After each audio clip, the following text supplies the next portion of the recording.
protection. At Hickson, no matter if it's your business or your property, we're here to protect your investment. I'm David Hickson, and if your evening's fixing, call Mr. Hickson.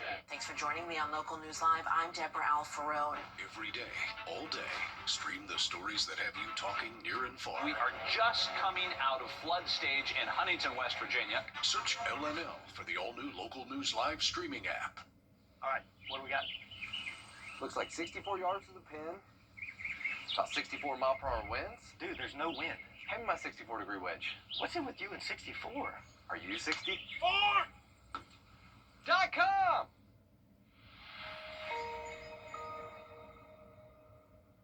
At Parker's Kitchen, we want to offer the best value to our customers, and that's why we serve the biggest, the juiciest, the crispiest chicken tender at a great price. When you're hungry, size matters. Live from Augusta, breaking news.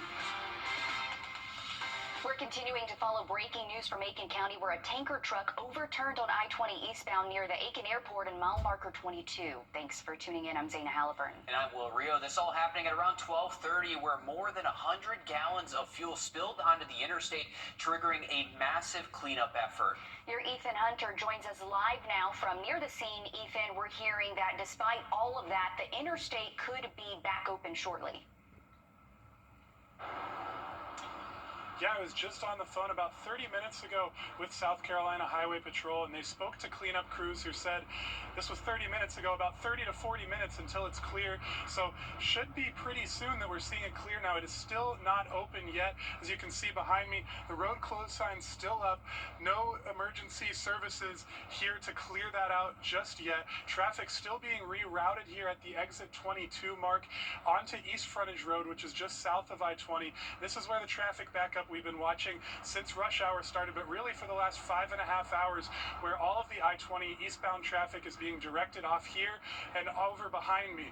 Still seeing a backup there, a lot of trucks and a lot of cars, usual interstate traffic being directed to these back roads, and that's what's been causing this congestion.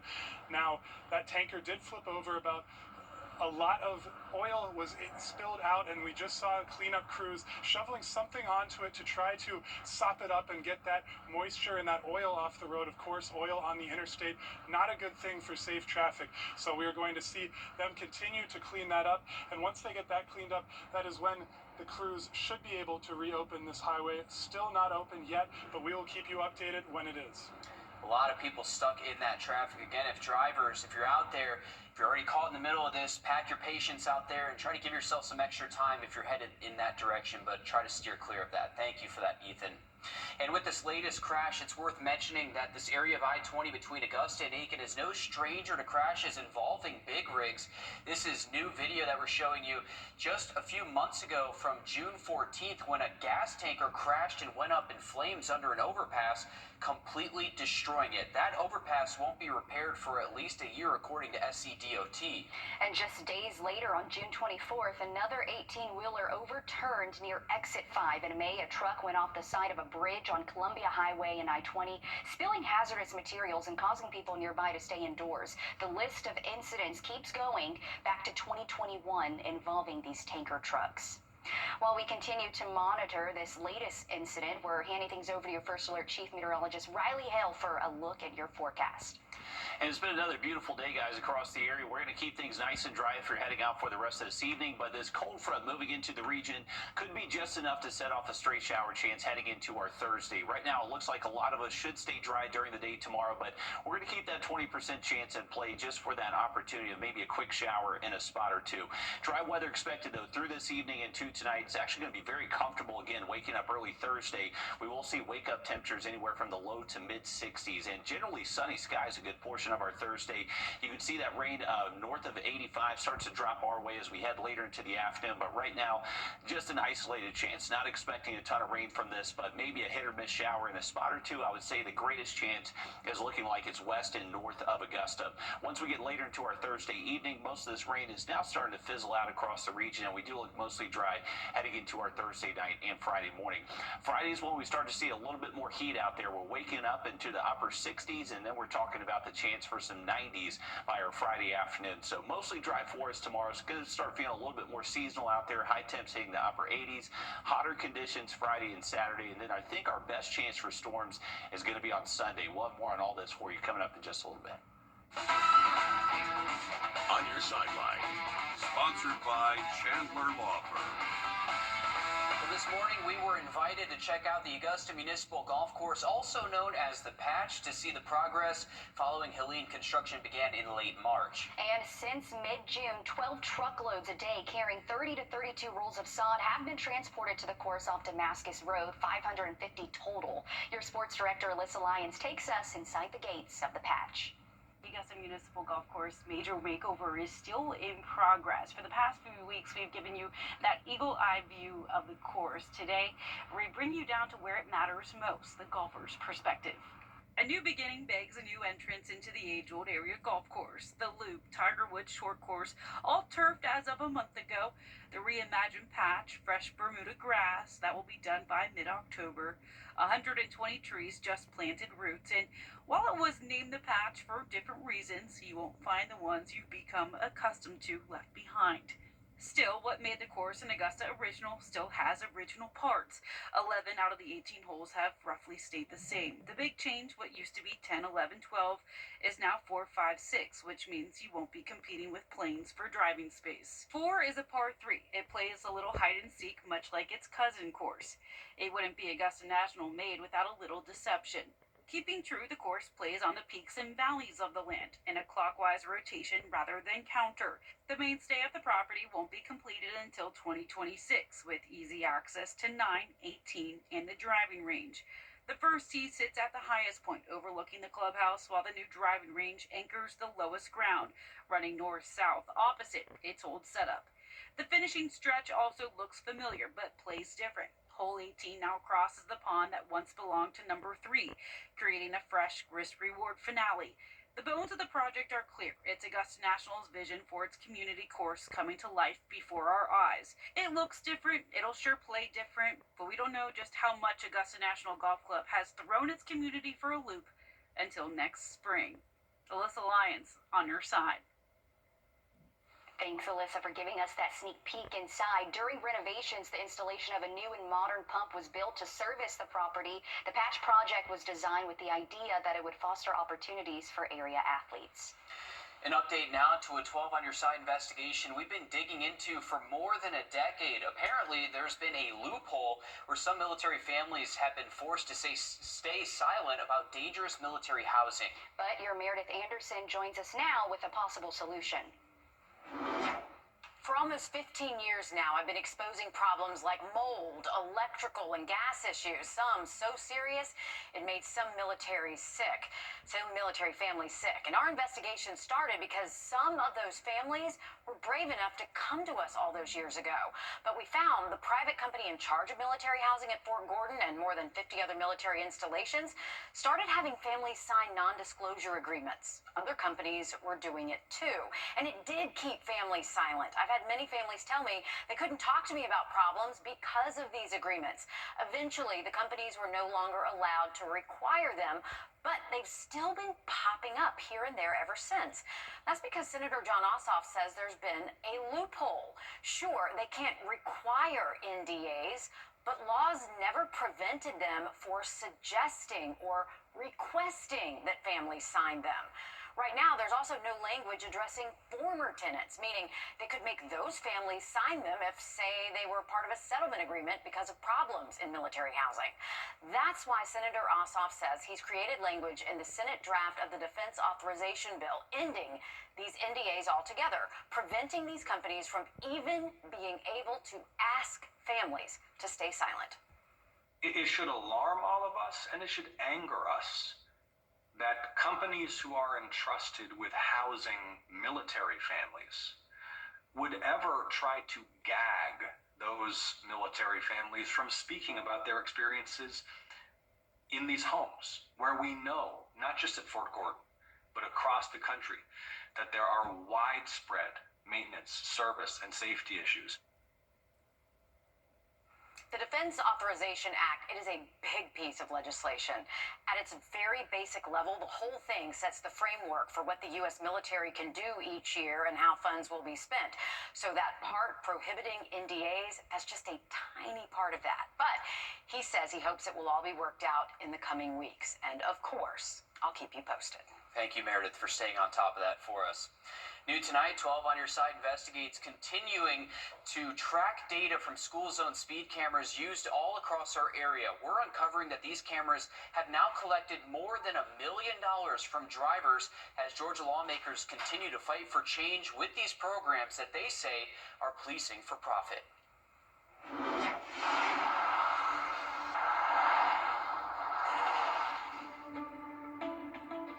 On Burke Veterans Parkway on Highway 25.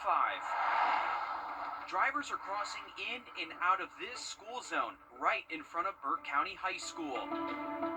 And speed cameras are closely watching for speeders. Partnering with a private company, Ultimate, the county has now made nearly $1.1 million in just over a year. But it's raising questions about how these cameras are really operating. Across Georgia, nearly 300 of these cameras, run by different counties and companies, are catching speeders every day, including in the city of Rennes and Thompson. Lawmakers say the cameras are tricking and deceiving drivers. In Burke County, their cameras work 1 hour before school and an hour after school. The speed limit is 45 miles per hour, and you'll see these lights flashing to alert you. But outside of that time, the normal speed limit is 55. But the cameras operate all day, even when the lights aren't flashing. On the GDOT permit, cameras are said to be used an hour before classes begin until an hour after classes are dismissed. 12 on Your Side investigates found from August 1st, 2024 to May 15th, 2025, 13,380 citations have been mailed out. We found that over 10,000 were outside the hours when the limit is 45. When Ultimate submitted traffic data to GDOT, it said Burke County needed these cameras. They cited 20 crashes from 2017 to 2021 on Burke Veterans Parkway. But the data they used didn't say where crashes occurred. The bypass itself is around 4 miles long. The school zone is just about a half a mile on that bypass. Again, we are talking about the cameras used to cite drivers to the tune of over $1 million, which critics call policing for profit. All right, now that money is going to a Burke County bank account. 12 on Your Side investigates found that the Burke County Sheriff is fighting for control of the money generated from these cameras, even going as far as sending a letter to Ultimate, the camera company, asking them to stop payments to the county's bank account. Those payments did stop, but have since restarted. Now, the Sheriff's Office is fighting for that money in his lawsuit against the county as well. A hearing for that is set on September 18th. Riley? Well, we are looking at very low rain chances heading into our Thursday, but tracking some hotter conditions as we close out the work week and head towards the weekend. Full forecast coming up next.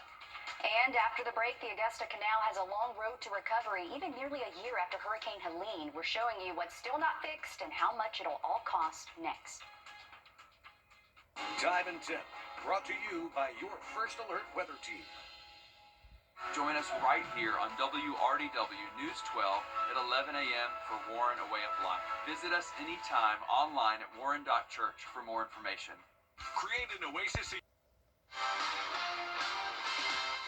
Breaking news, I-20 eastbound is back open nearly 6 hours after an oil rig crashes, spilling fuel all over the interstate. This is a live look from our Sky 12 drone as traffic slowly ends, and that portion of I-20 is now open to traffic once again. But during rush hour, it was backed up for miles there. And it's crazy to think this all started around 12:30 today, just now opening. Our crew at the scene says traffic just started flowing within the last 5 minutes. So still give yourself some time if you're heading that way, and still anticipate a bit of a slowdown. As you can see off that exit, there still was that backup. But good to know that this is all open, because I-20, busy interstate. During rush hour for sure. Riley?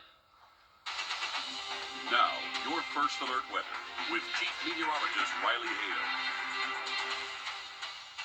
Well, it's been another beautiful day across the region. We're looking at nice weather for this evening at SRP Park. They're going to be taking on the Cannonballers. That's going to be a 7:05 first pitch, and temperatures by that time frame should still be in the low 80s. Right now we're at 84 degrees, and the thing about the weather today is that we've had a lot of sun, humidity hasn't been bad, just a very light wind, picture perfect conditions out there for the rest of tonight.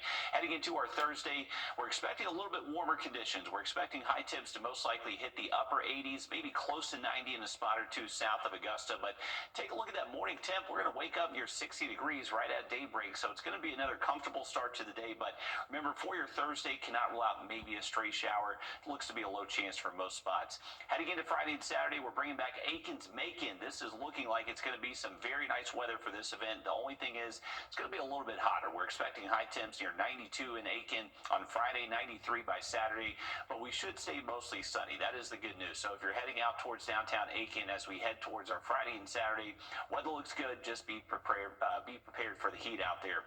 Low rain chances Thursday, Friday, and Saturday. As we head towards our Sunday, you can see that's our best bet for seeing some wet weather across the area. That is going to be thanks to a little bit stronger front that does move in by Sunday. It is going to push south of us as we head towards next week. So that is going to drop our high temperatures by about 10 degrees between Sunday and Monday. Looks like those rain chances stay fairly low next week, but high temperatures will only be in the low 80s. Thanks, Riley. Later this month marks 1 year since Hurricane Helene changed everything for our area. The Augusta Canal is just one of the things that we're now working to get back to normal. And it's not going to be cheap. We're talking about hundreds of thousands of dollars in work to restore the canal to its former state, including its role in generating power. Your Gunter Schroeder explains. For centuries, the Savannah Rapids trails have provided serenity to the CSRA. But since Hurricane Helene, most of the path has been closed. Surprisingly, like one of the first things I wanted to do outside of get food and gas and everything else, after everything settled down, I wanted to just come out here for a walk. And the canal will need to be drained for repairs, causing problems for hydroelectric power generation. We're the biggest benefactor of hydropower. We sell it to Georgia Power or to the mill, and we gain revenues that way. Augusta utilities say Wednesday was the start of a 60-day process to finalize plans to rebuild the canal. But construction isn't expected to begin until the new year, forcing the Canal Authority to ask for $600,000. We don't have any water. We don't have any life. So that's kind of the situation we face ourselves right now, knowing that we're going to look at 2 to 3 months of no revenue. Although the shutdown will continue, many in the area are looking forward to the day the site finally reopens. I just miss walking around the whole entire, both bridges and everything, because it's kind of an experience when you get to go over there and, look over the dam and stuff like that, look at the wildlife over there. Gunter Schroeder, on your side. First Alert Radar, powered by Jim Hudson Automotive Group. Did you know that without gutters, your home... On this day in 1783, the official end of the American Revolution, as the United States and Britain signed the Treaty of Paris. The 3 American negotiators, John Adams, Benjamin Franklin, and John Jay, proved themselves ready for the world stage, achieving many of the objectives sought by the new United States. 2 crucial provisions of the treaty were where British recognized of U.S. independence and the delineation of boundaries that would allow for American Western expansion. Riley? Very important day that was. Thank you, Will. We are looking at our 7-day forecast now. We got temperatures going to start warming up over the next several days. We're getting close to 90 for your Thursday. I think we should hit at least the low, possibly mid-90s Friday, Saturday afternoon. As we head towards the end of the weekend, still 90 for your Sunday. I think Sunday is going to be our best bet for some rain, but the potential is going to be there for our Thursday. Let's take a look at our in-house model again. So early in the morning, we're waking up to sunshine. Remember, comfortable temps as well, low 60s out the door early Thursday morning. Once we get into the afternoon, there's our 20%. I would say the majority of us do stay completely dry during the day tomorrow. There's just going to be that opportunity maybe for a quick shower in a spot or two. This is going to be thanks to a front that gets close to the region, just not really going to bring us much of a temperature change for the rest of the week. But just keep an eye to the sky. Don't cancel your outdoor plans. Most of us do look completely dry on Thursday, but watch out for Sunday. I'd say that's our best bet for storms in this 7-day. Employing people with disabilities, that's the goal of the Ability One program. The Tri-Development Center of Aiken County works with the program, offering a number of jobs to the people they serve.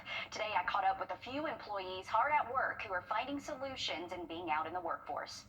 You'll find Megan Brunson working at the U.S. Army Reserve Center 3 days out of the week. I do janitorial here. I love it. It's more work. It pays. I want people the courage to go out there, out in the real world, and do what I do. Megan is a part of the Aiken Tri Development Center, a nonprofit serving adults with disabilities. The group partners with Ability One, a federal program that provides opportunities for these adults to work. It helps with becoming more independent and looking forward to coming out, socializing with people, getting together, and then completing their job. For Megan, she's able to work and do many things people thought she may not have been able to do growing up. They thought I wasn't going to make it. I had meningitis. I had to learn how to walk. I had to learn how to talk. I had to learn how to feed myself. I had to learn everything from top to bottom all over again. She is among 6 others with Aiken TDC working under the program as janitors and groundskeepers. If they come up and say, can you help me do the kitchen? Or can you help me mop? I'll do it. That's what kind of person I am, to like helping other people. Ability One offers jobs in every state, employing more than 39,000 people who are blind or have significant disabilities, including 2,500 veterans. Megan encourages others to get out and work. If you're interested, we have information on our website, wrdw.com. Thank you to Megan for sharing her story. Definitely so. Thank you, Megan. Thank you, Zaina. Looking at our 3-degree guarantee brought to you by Tub Doctor. Our forecast, 86, actual high, 85. We have $50 more heading towards Augusta United. Another quick look at the forecast after the break.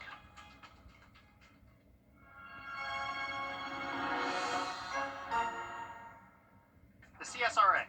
It's where we were born, where we live, where we work, where we're raising our families. It's our home. That's why the people of the CSRA count on us after an accident. Injured? Call me, the Augusta guy, 706-724-7224.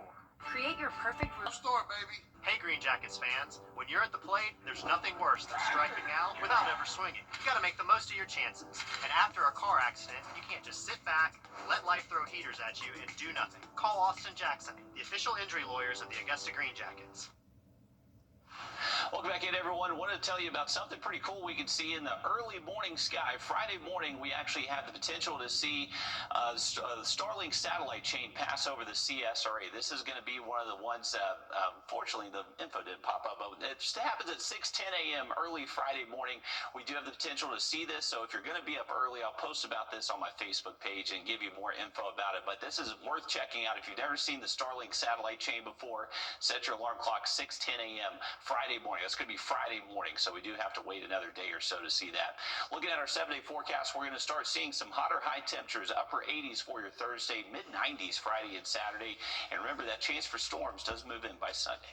Thanks for that, Riley. We're back live on 26 News at 7. And for News 12 at 10 and 11 o'clock. Thanks for watching.